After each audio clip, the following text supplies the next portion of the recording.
मंडळी, पुनश्च आपलं एकदा हार्दिक स्वागत. हे काय बघताय?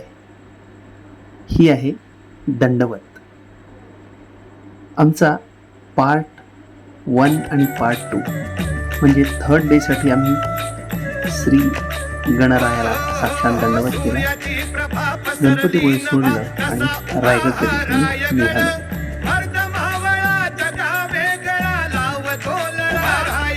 राजकथा सस्नेह अर्पण.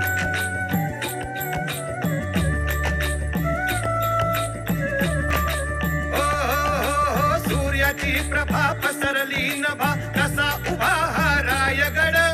अर्ध मावळाचा का वेगळा लावतो लळा रायगड.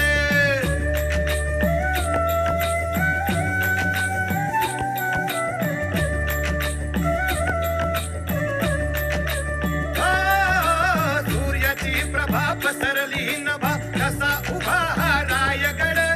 अर्ध मावळाचा का वेगळा लावतो लळा रायगड. भले सैतान मुलुक मैदान त्यात बेभान रायगड. शिवाचा भास जणू कैलास शोभतो खास रायगड. हे हे हे हे अर पहिला मुजरा हिरोजीस ज्यांनी पत्थर पहिला रचला. लाख वादळे कैक संकटे धीर जराही नाखचला. अर रक्त सांडले कैफ मांडले उभारिले भगवे तख्त. भले शापास बोला कै खास मागितली पायरी फक्त. ही राजकथाया मातीची सिंहाच्या निधड्या छातीची मर्द मावळ्या जातीची. ही राजकथाया मातीची. हे कसे रांगडे सह्याद्रीकडे नभी तो भिडे रायगड.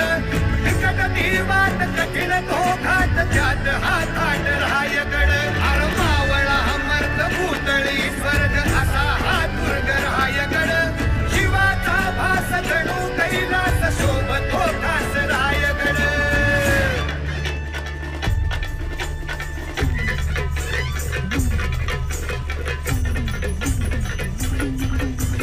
कथा गौरव व्यथा मालवू पराक्रमी इतिहासाची. रायगडाच्या देवळीतल्या लखलखत्या आवातीची. हीच अस्मिता हीच संविता हीच असे आपली बोली. हीच असे आपली उंची आणि हीच असे आपली खोली. राजकथाया मातीची सिंहाच्या निधड्या छातीची अर मर्द मावळ्या जातीची. ही राजकथाया मातीची.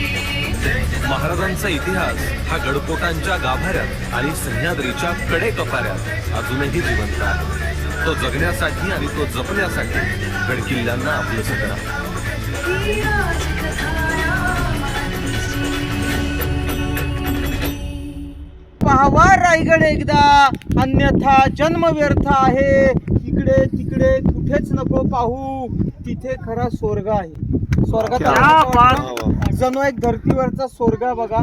शिवछत्रपतींच्या पदस्पर्शाने या पावन झालेल्या पुण्यभूमीत तुम्हा सर्वांच्या आणि तुमच्या फॅमिलीचे मी स्वागत करतो. माझं नाव आहे सुरेश आखाडे. मी गडावर येणाऱ्या सर्व शिवभक्तांना गडाचं मार्गदर्शन करतो. गड फिरताना एक सूचना आहे आपणास, जर पाण्याने भरलेली बाटली तुम्ही गडावर सोबत घेऊन जाऊ शकता. मग रिकामी झालेली बॉटल सुद्धा आपण गडावरनं खाली नेऊ शकतो. आणि हे जर येणाऱ्या सर्व शिवभक्तांनी केलं तर महाराष्ट्रातले गड किल्ले स्वच्छ आणि सुंदर बघायला मिळतील. बरोबर ना? या गडाच्या शेजारी आलात, गडाच्या पायथ्याशी आलात, गडाच्या पायथ्याशीहून गाडीतून उतरलात, खालून जेव्हा रायगडाकडे पाहिलं, नुसता डोंगर पाहिला, वर 100 एकरचा किल्ला आहे. या गडाला 100 एकर वरती जागा मावलेली आहे. या गडाला बघा 100 एकर डोंगरांच्या रांगा आहेत. या रांगेला सह्याद्री म्हणतात. कोणतीही पर्वतरांग सह्याद्रीची त्या गडाला जॉईन किंवा जोडलेली नाहीये. हा एक स्वतंत्र किल्ला आहे. या गडाचं पहिलं नाव रायरी होतं, जुनं नाव रायरी. शिवरायाने हा किल्ला 1656 साली जावळीचे चंद्रराव मोरे यांच्याकडून जिंकला आणि मग त्याने या ठिकाणी किल्ला बांधला. हा किल्ला बांधण्यासाठी मराठ्यांना 14 वर्ष लागली. त्याचे इंजिनियर होते हिरोजी इंदुलकरांनी किल्ला बांधला. 14 वर्ष लागली. मग तुमच्या समोर प्रश्न उपस्थित आहे की किल्ला बांधायला वापरलेली दगड आणली. ही दगड खालून नाही आणली, गडावर काढली. गडावर विहिरी, तलाव, टाक्या खोदल्या आणि त्याच्या मधून निघाला दगड. याचा वापर इथे किल्ला बांधायला केलेला बघा. या गडावर महाराजांच्या काळी 5,000 लोक राहायचे. एक शहर होतं शहर.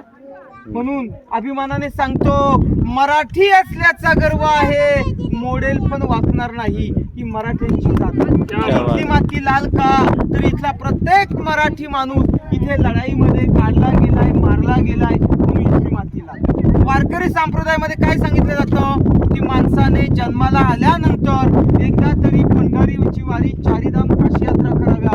त्यातर कराच, पण ज्यांच्या मुळात जी देवालय सुरक्षित राहिली, आया बहिणींच्या कपाळी कुंकू लाभलं, त्या राजाची रायगडवारी सुद्धा एकदा करावी. त्यांच्या समाधीला गडावर येऊन एकदा नतमस्तक व्हावं. तर ही मराठ्यांची राजधानी. साक्षीदार कशाला म्हणतात? ज्यांनी वस्तुस्थिती पाहिले त्याला म्हणतात ना साक्षीदार. मग म्हणून आजही रायगडाला विचारावं असं वाटतं, या इमारतींशी बोलावं असं वाटतं की सांग रे रायगडा, माझा राजा कसा दिसत होता. सांग रे रायगडा, माझा राजा कसा बोलत होता, माझा राजा कसा चालत होता. तर त्यांच्या पाऊलखुणा इथे जिवंत आहे. किल्ला जरी पडला तरी असेल, पण इतिहास मात्र जिवंत आहे. ही रायगडाची पूर्व बाजू आहे, ही पश्चिम बाजू आहे, ही दक्षिण बाजू आहे आणि ही रायगडाची उत्तर बाजू आहे. वर किती 5 किलोमीटरचा परिसर आहे, 100 एकर आहे. तर त्या काळी 5,000 लोक इथे राहायचे. आता हे जे घर आहेत ना, हे एवढ्या छोटे पावटे आहेत आणि लोक इथे मधल्या काळात लोक वेगवेगळ्या त्यामुळे अशा पाटल्याचे ढिगारे कोपऱ्यातून सापडायचे. गडावर येऊन राहू म्हणजे तिथे विटंबना होत होती, ते बंद केली. आता आपल्याला एका दरवाजा मार्गे किल्ल्यात एंट्री करणार, याला मेना दरवाजा म्हणतात. मेन गेट पायी मार्गाला आहे. ज्या रस्त्याने आजही पायऱ्या आहेत, या रस्त्याने पूर्वी घोडदळ यायचे, महाराज यायचे, त्याला महादरवाजा म्हणतात. मेन गेट समोर आहे. मेना म्हणजे डोली, लग्नात वापरतात माहिती ना. छत्रपती शिवरायांच्या राण्या त्या मेन्यात बसून सूर्यास्त पाहायला इकडनं बाहेर पडायच्या. तो मेना गेट. इथून जाऊया राण्यांच्या पुढे. कुठे शोधिसी रामेश्वर अन कुठे शोधिसी काशी, शिवरायांच्या गड किल्ल्यावर नवस्फूर्ती मिळे आम्हासी. फॅमिली आणि फ्रेंड्स सोबतचा हा आमचा गडकिल्ल्यांचा टूर खरंच डोळ्याचं पारणं फेडणारा ठरला. आम्हाला आमच्या गाईडनी इत्थंभूत माहिती तर दिलीच, पण मनशांती, स्फूर्ती आणि धैर्याचे धडेसुद्धा या गडकिल्ल्यावर येऊन आम्हाला मिळाले. की जोपर्यंत या पृथ्वी तलावर चंद्र, सूर्य, तारे तळपतील, तोपर्यंत रायगडाच्या वास्तू अबाधित राहतील. आणि हा किल्ला पाडला जर नसता ना, तर इथल्या कुठल्याही वास्तूला हानी पोचली नसती.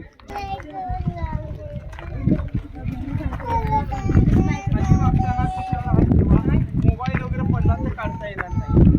याची खोली 25 फूट आहे, पलीकडच्या 22 फूट 20 फूट आहे. याला गडावरचं धान्याचं कोठार होतात.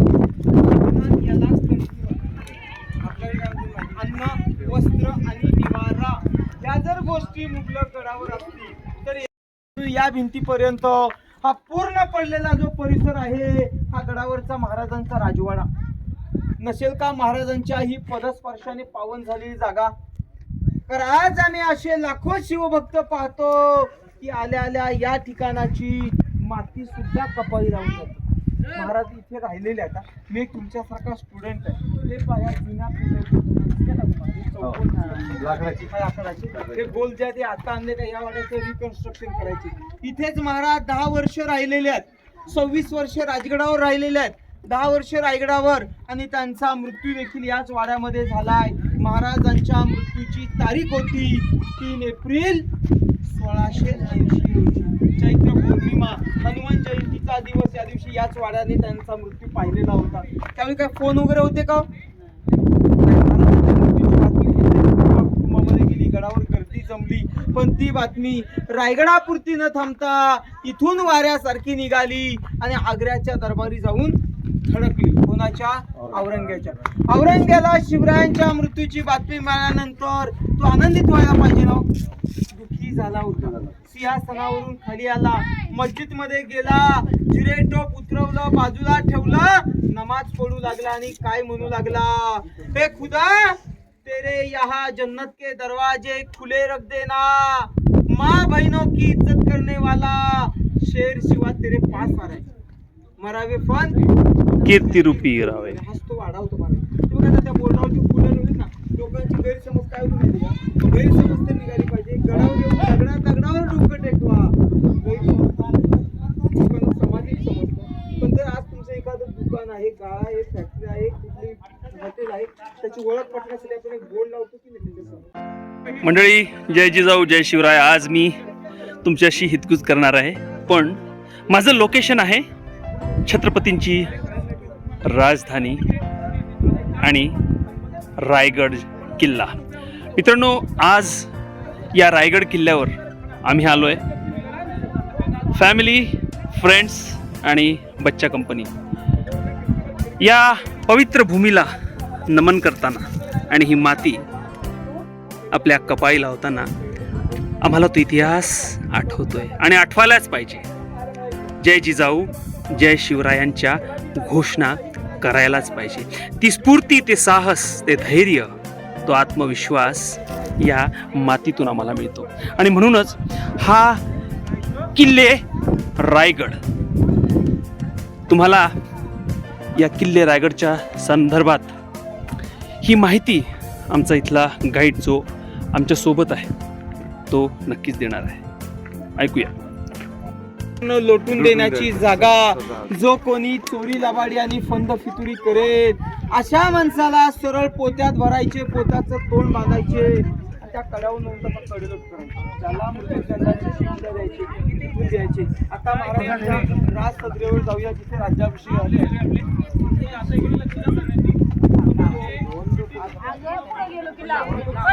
जगदीश्वराचं शेवटचं एंडिंगला भवानी का पूर्वेला असणारे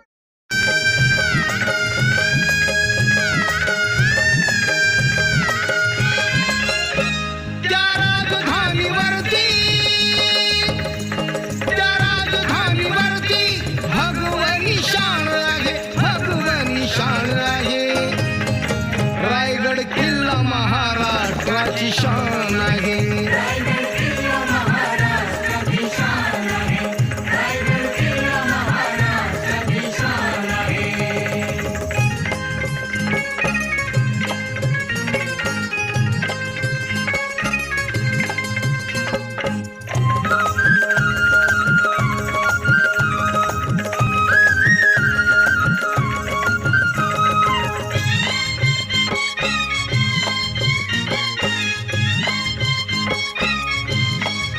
शिवबा संगे जिद्दीने ते मावळे लढले, लढता लढता धारा तिरछी बघा ते पडले.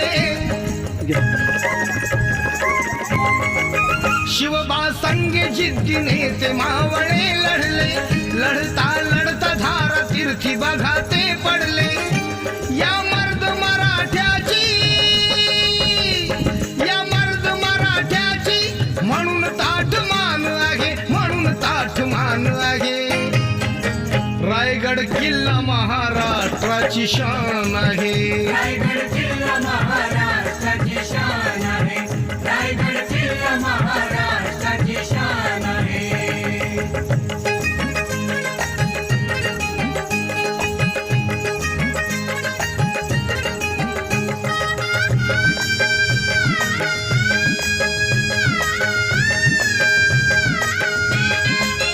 चहूबाजूने होती किल्ल्याला त्या तटबंदी, नव्हती मोगलांना आक्रमणाची संधी. चहूबाजूने होती किल्ल्याला त्या तटबंदी, नव्हती मोगलांना आक्रमणाची संधी. किल्ल्याच्या वती भवती, किल्ल्याच्या वती भवती काटेरी रान आहे, काटेरी रान आहे. रायगड किल्ला महाराष्ट्राची शान आहे. रायगड किल्ला महाराष्ट्राची शान आहे. रायगड किल्ला महाराष्ट्राची शान आहे. महाराज, तुमच्या भेटीनं मन भरून आलं, पण त्यापेक्षा जास्त म्हणजे बुद्धी तीक्ष्ण झाली आणि शरीर, मनबुद्धी ज्ञानेंद्रिय कर्मेंद्रिय पवित्र झाली, पावन झाली. एक नवीन शक्ती आमच्यामध्ये संचारलेली आहे. याचा उपयोग देशसेवेसाठी, विश्वसेवेसाठी, मानवसेवेसाठी, समाजसेवेसाठी, कुटुंबाच्या आणि नवीन पिढीच्या संस्कारांसाठी, शिक्षणासाठी, सेवेसाठीच करून घ्यायचं आहे. हेच तुमच्याकडे एक मागणं आहे, विनवणी आहे. तुम्हाला शतशत वंदन. या रायगडावर पुन्हा तुमच्या भेटीला येण्याचा योग येऊ हीच सदिच्छा व्यक्त करतो. तुम्हाला पुन्हा नमन करतो. जय जिजाऊ, जय शिवराय.